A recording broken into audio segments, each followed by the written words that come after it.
Parshas Vayetzei. This is a shmuz adapted from the shmuzin of Moran Hagoin, Reb Chaim Shmulevich, Zeichet Tzaddik, V'Kodesh L'Vrocha.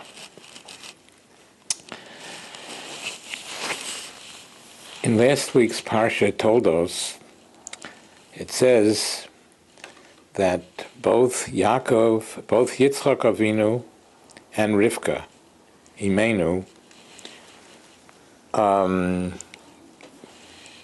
told Yaakov to go to Lavan's house. And also at the end of Parshas Toldos, it says that on the way to the house of Lavan, Yaakov was nitman bebeit medrash shel Shem ve'ever. He hid himself or concealed himself, nitman, in the base medrash of Shem and Ever, and he was Isaac bat Torah. He learned Torah. And the question is, Gewalt, if Yitzchak Avinu and Rivka both commanded Yaakov to go to the house of Lavan, he stopped off in the Beis Medrash for 14 years. 14 years he sat in the Beis Medrash and learned.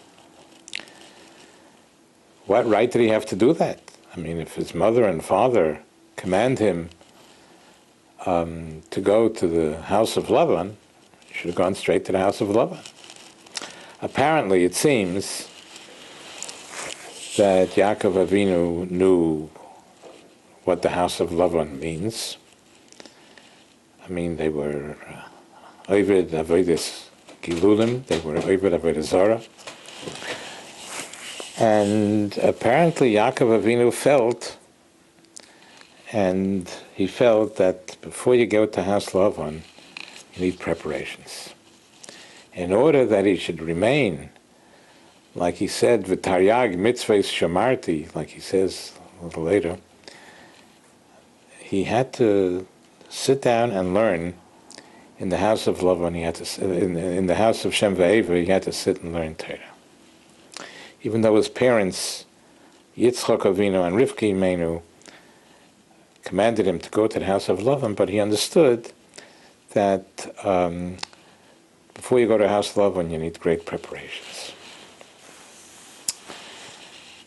And just to digress for one moment, a Musar Haskel for us is, before we go out into the world,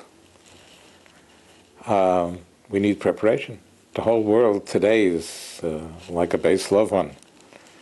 So before we go out into the world, we have to prepare ourselves with Torah and Musa to be able to withstand all the Nishaynais HaChaim, all the tests of life. And in fact, it does say that the Goin, the Vilna Goin, the great Gra, before he would step out of his house, he would sit and learn, I think, until the Mesilas Yesharim. He would learn Mesilas Yesharim, the first 10 or 12 prokim, or something like that, before he went out into the world.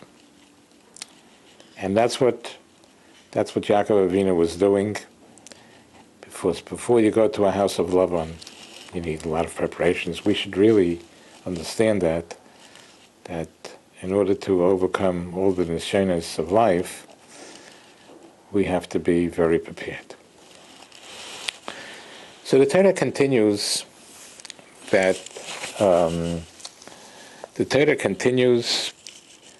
and it tells us during those 14 years that Yaakov Avinu sat and learned in the house of Lavan, sat in the house of Shem ve'ever,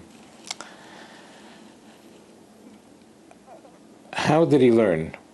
What kind of effort did he put into his learning? So it says in the Torah, Vayishkav b'mokim hahu. Vayetzei Yaakov miBeersheva.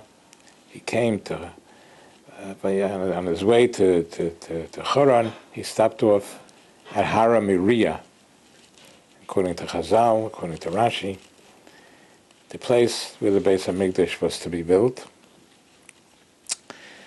Vayishkav b'mokim hahu, he slept in that place. And the Chazal say, this is a Loshen Miyut, this is saying that he slept in this place, but he didn't sleep elsewhere. And the Chazal understand this to mean that in this place he slept, but all 14 years that he sat and learned in the yeshiva of Shem Ve'eva, loy shochav balaylo, he did not go to sleep at night, shehoya oisek b'Torah. That's the Lashon of Chazal, the Lashon of Rashi. Can we imagine? 14 years did not go to sleep. And it seems also, maybe to add another point to this, that the way he slept this night, he didn't sleep before, which means he slept this night, he didn't sleep for 14 years that he was in Shem Ve'eva. That's the way Chazal interpret it. And to add another point to this, how did he sleep this night? He slept on a stone. He didn't have a comfortable pillow to sleep. Vayikach me'avnei hamokam vayosem merash sheisov means, according to the Marsha in Chulin, he slept. His head was the pillow was a stone. In addition, he had other stones protecting him, around him.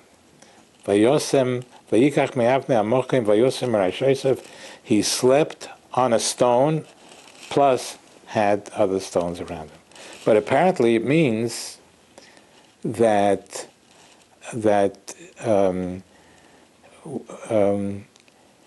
it seems that all those 14 years he didn't even lay down on a stone. He didn't even lay down on a stone.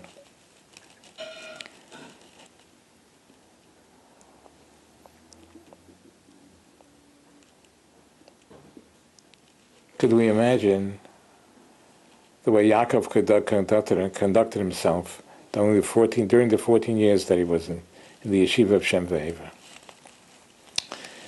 He didn't lay down at night to sleep.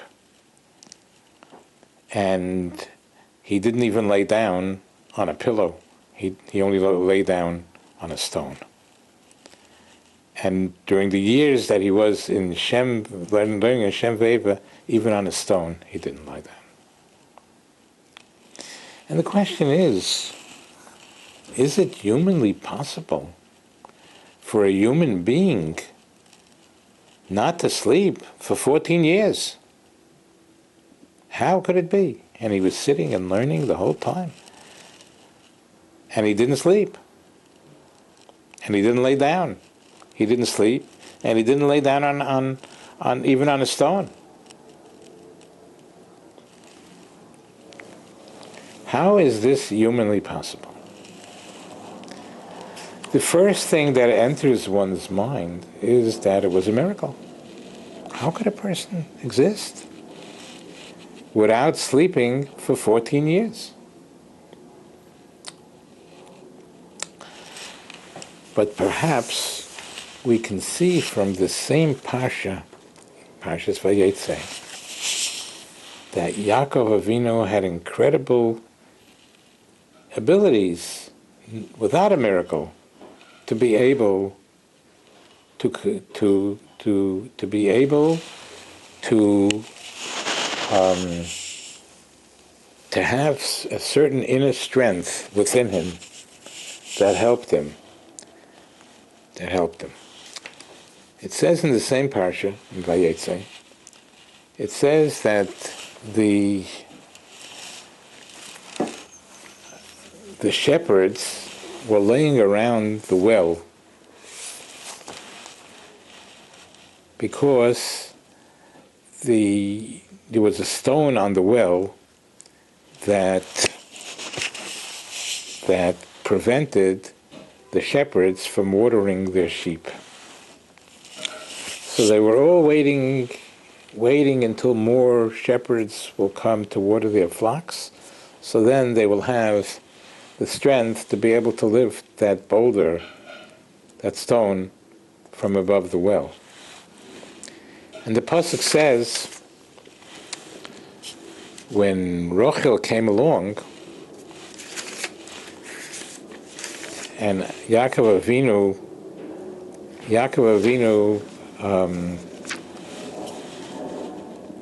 when Rochel came along, and Yaakov Avinu asked all the shepherds laying around, what's going on here?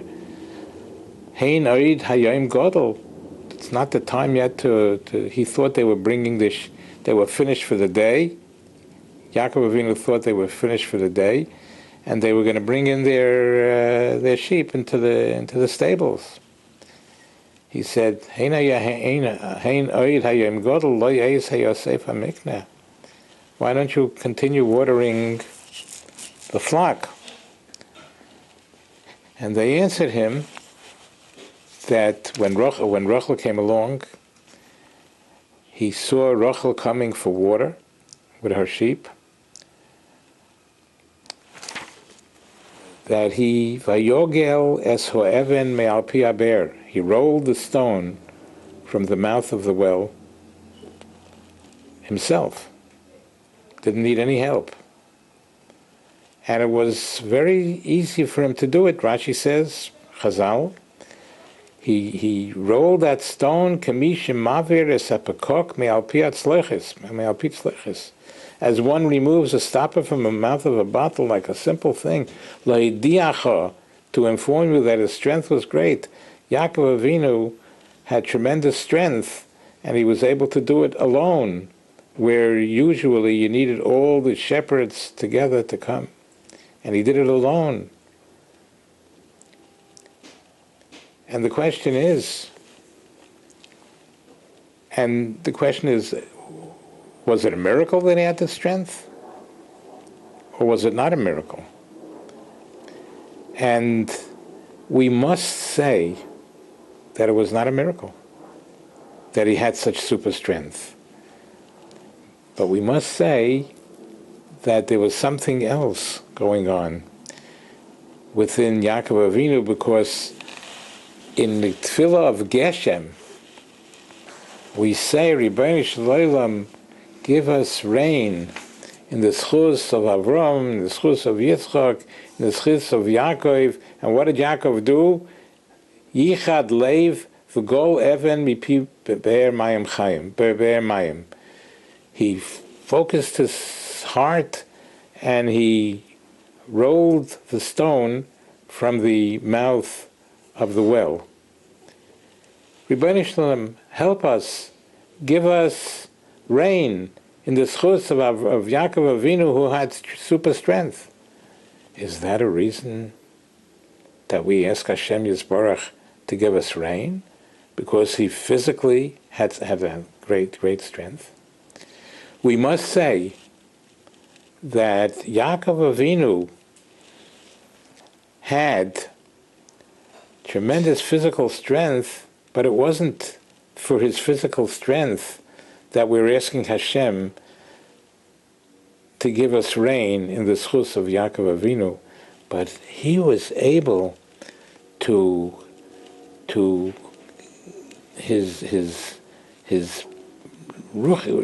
in his mind, internally, he was able to get his strength to focus, to help out Rochel, who needed water.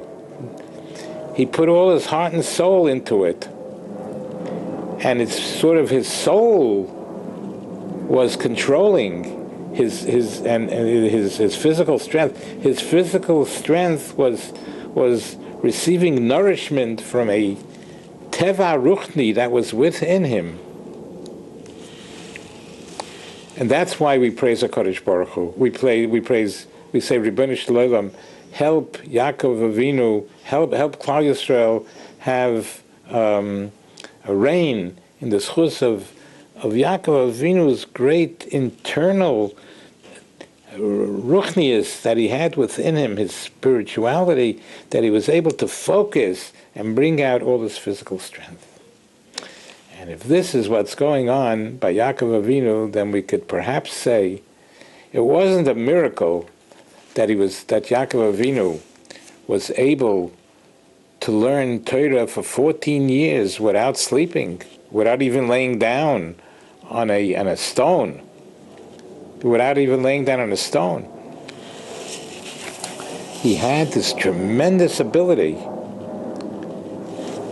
to gather all his inner strength, and he could accomplish miraculous things. It seems to be miracles, but it was perhaps not miracles. Perhaps it was just his greatness, his ruchnius, his spirituality within him, that he was able to bring out.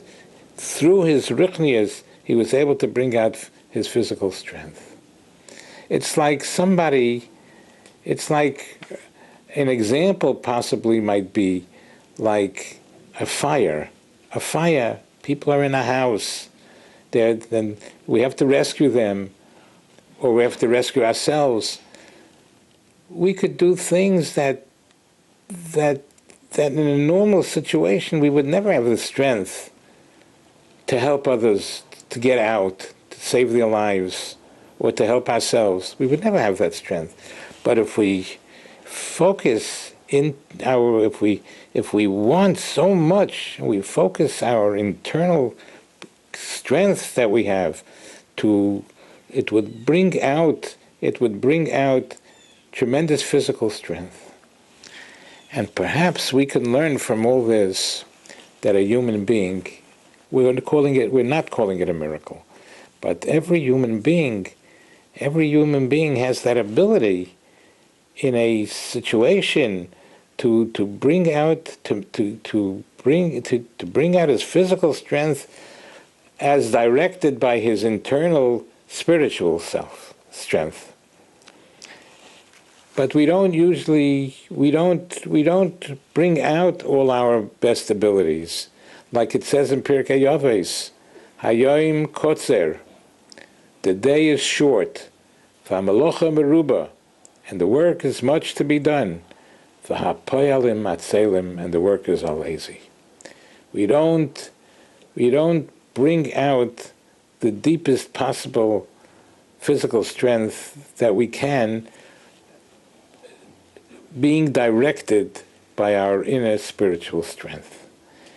The Eibishter should help us that we should be zeicher to realize the greatness of each human being, the potential greatness, and you see not to let laziness, like it says in Pirkei Avos, hapoyalim matzelim, the workers are lazy, they don't bring out their full potential.